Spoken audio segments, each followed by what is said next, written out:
परमेश्वर के दैनिक वचन।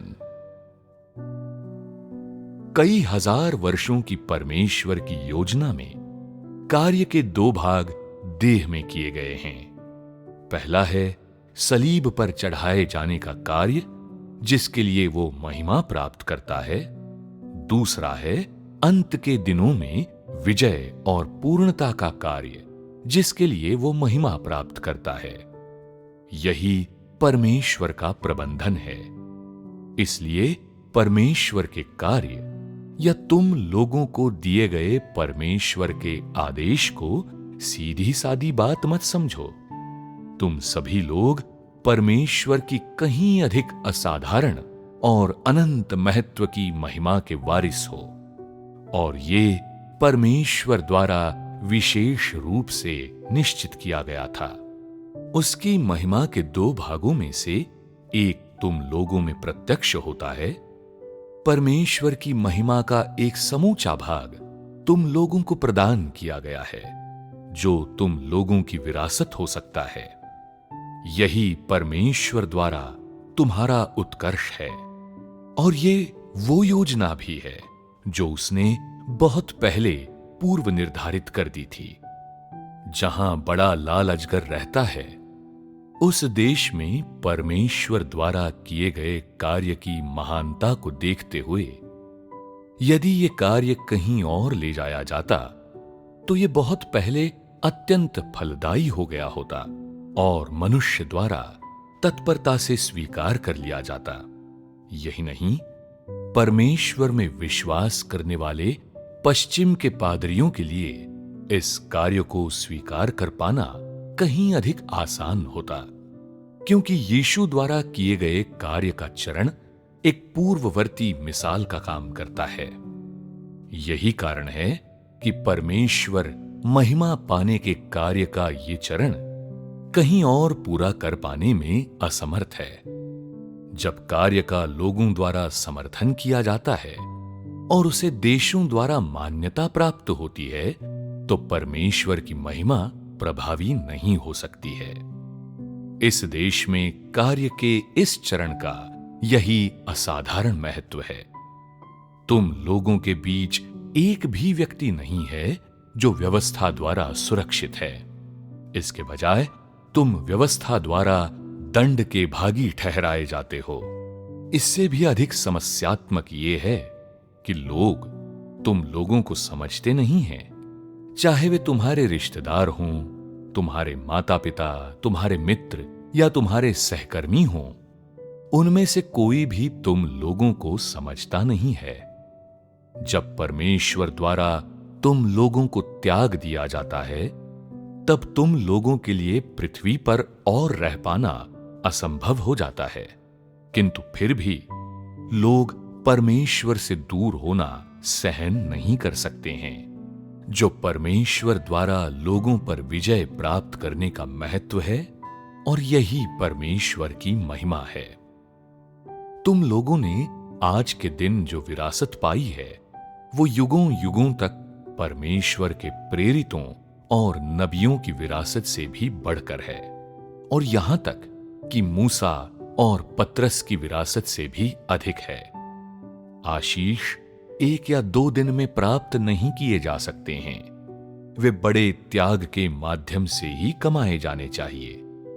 कहने का तात्पर्य यह है, तुम लोगों को उस प्रेम से युक्त होना ही चाहिए जो शुद्धिकरण से गुजर चुका है। तुम में अत्यधिक आस्था होनी ही चाहिए, और तुम्हारे पास कई सत्य होने ही चाहिए जो परमेश्वर अपेक्षा करता है कि तुम प्राप्त करो। इससे भी बढ़कर भयभीत हुए या टाल मटोल किए बिना तुम्हें न्याय की ओर जाना चाहिए, और परमेश्वर के प्रति मृत्यु पर्यंत रहने वाला प्रेम रखना चाहिए। तुम में संकल्प होना ही चाहिए। तुम लोगों के जीवन स्वभाव में बदलाव आनी ही चाहिए। तुम लोगों की भ्रष्टता का निदान होना ही चाहिए। तुम्हें परमेश्वर के सारे आयोजन बिना शिकायत स्वीकार करनी ही चाहिए, और तुम्हें मृत्यु पर्यंत आज्ञाकारी होना ही चाहिए। ये वो है जो तुम्हें प्राप्त करना ही है। ये परमेश्वर के कार्य का अंतिम लक्ष्य है, और ये वो है जो परमेश्वर लोगों के इस समूह से चाहता है। चूंकि वो तुम लोगों को देता है, इसलिए वो बदले में तुम लोगों से निश्चय ही मांगेगा भी, और तुम लोगों से निश्चय ही उपयुक्त मांगे ही करेगा। इसलिए परमेश्वर जो भी कार्य करता है उस सब का कारण होता है, जो दिखलाता है कि परमेश्वर बार बार ऐसा कार्य क्यों करता है, जो इतने उच्च मानक स्थापित करता और कड़ी अपेक्षाएं करता है। यही कारण है कि परमेश्वर के प्रति विश्वास तुम में समाया होना चाहिए। संक्षेप में, परमेश्वर का समूचा कार्य तुम लोगों के लिए किया जाता है, ताकि तुम लोग उसकी विरासत पाने के योग्य बन सको। ये सब परमेश्वर की अपनी महिमा के वास्ते उतना नहीं है, बल्कि तुम लोगों के उद्धार के लिए और इस देश में अत्यधिक सताए गए लोगों के इस समूह को पूर्ण बनाने के लिए है। तुम लोगों को परमेश्वर की इच्छा समझनी चाहिए, और इसलिए मैं बहुत से अज्ञानी लोगों को, जो किसी भी अंतर्दृष्टि या समझ से रहित हैं, उपदेश देता हूं, परमेश्वर की परीक्षा मत लो तथा अब और प्रतिरोध मत करो। परमेश्वर पहले ही उस पीड़ा से गुजर चुका है जो कभी किसी मनुष्य ने नहीं सही, और यहां तक कि बहुत पहले मनुष्य के स्थान पर इससे भी अधिक अपमान सह चुका है। ऐसा और क्या है जो तुम लोग नहीं छोड़ सकते? परमेश्वर की इच्छा से अधिक महत्वपूर्ण और क्या हो सकता है? परमेश्वर के प्रेम से बढ़कर और क्या हो सकता है? परमेश्वर के लिए इस अशुद्ध देश में कार्य करना वैसे ही काफी कठिन है। उस पर यदि मनुष्य जानबूझकर और मनमाने ढंग से उल्लंघन करता है, तो परमेश्वर का कार्य और लंबा खींचना पड़ेगा। संक्षेप में, यह किसी के हित में नहीं है और इसमें किसी का लाभ नहीं है। परमेश्वर समय से बंधा नहीं है। उसका कार्य और उसकी महिमा सबसे पहले आते हैं, इसलिए वो अपने कार्य के लिए कोई भी कीमत चुकाएगा, चाहे इसमें जितना भी समय लगे। ये परमेश्वर का स्वभाव है। वो तब तक विश्राम नहीं करेगा जब तक उसका कार्य पूरा नहीं हो जाता है। उसका कार्य तभी समाप्त होगा जब वो अपनी महिमा का दूसरा भाग प्राप्त कर लेता है। समस्त ब्रह्मांड में यदि परमेश्वर महिमा पाने के काम का दूसरा भाग पूरा नहीं कर पाता है, तो उसका दिन कभी नहीं आएगा। उसका हाथ अपने चुने हुए लोगों पर से कभी नहीं हटेगा। उसकी महिमा इज़राइल पर कभी नहीं उतरेगी और उसकी योजना कभी समाप्त नहीं होगी। तुम लोगों को परमेश्वर की इच्छा देख पाना चाहिए, और तुम्हें देखना चाहिए कि परमेश्वर का कार्य आकाश और पृथ्वी और अन्य सब वस्तुओं के सृजन जितना सीधा सरल नहीं है। ऐसा इसलिए है क्योंकि आज का कार्य उन लोगों का काया पलट करना है जो भ्रष्ट किए जा चुके हैं, जो बेहद सुन्न हैं। ये उन्हें शुद्ध करने के लिए है जो सृजित तो किए गए थे, किंतु शैतान द्वारा वशीभूत कर लिए गए। ये आदम और हव्वा का सृजन नहीं है।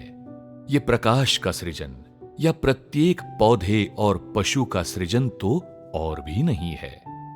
परमेश्वर शैतान द्वारा भ्रष्ट कर दी गई चीजों को शुद्ध करता है और फिर उन्हें नए सिरे से प्राप्त करता है।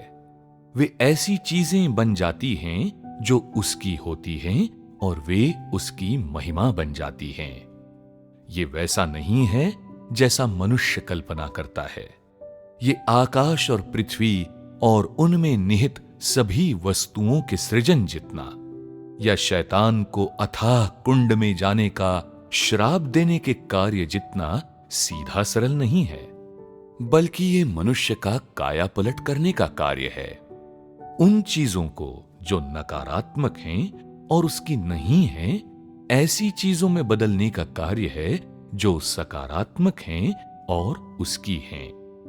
परमेश्वर के कार्य के इस चरण के पीछे का यही सत्य है। तुम लोगों को यह समझना ही चाहिए और विषयों को अत्यधिक सरलीकृत करने से बचना चाहिए। परमेश्वर का कार्य किसी भी साधारण कार्य के समान नहीं है। इसकी उत्कृष्टता और बुद्धिमत्ता मनुष्य की सोच से परे है। परमेश्वर कार्य के इस चरण के दौरान सभी चीजों का सृजन नहीं करता है, किंतु वो उन्हें नष्ट भी नहीं करता है। इसके बजाय वो अपनी सृजित की गई सभी चीजों का काया पलट करता है और शैतान द्वारा दूषित कर दी गई सभी चीजों को शुद्ध करता है। और इस प्रकार परमेश्वर एक महान उद्यम आरंभ करता है, जो परमेश्वर के कार्य का संपूर्ण महत्व है। क्या इन वचनों में तुम ये देखते हो कि परमेश्वर का कार्य सचमुच इतना सीधा सरल है?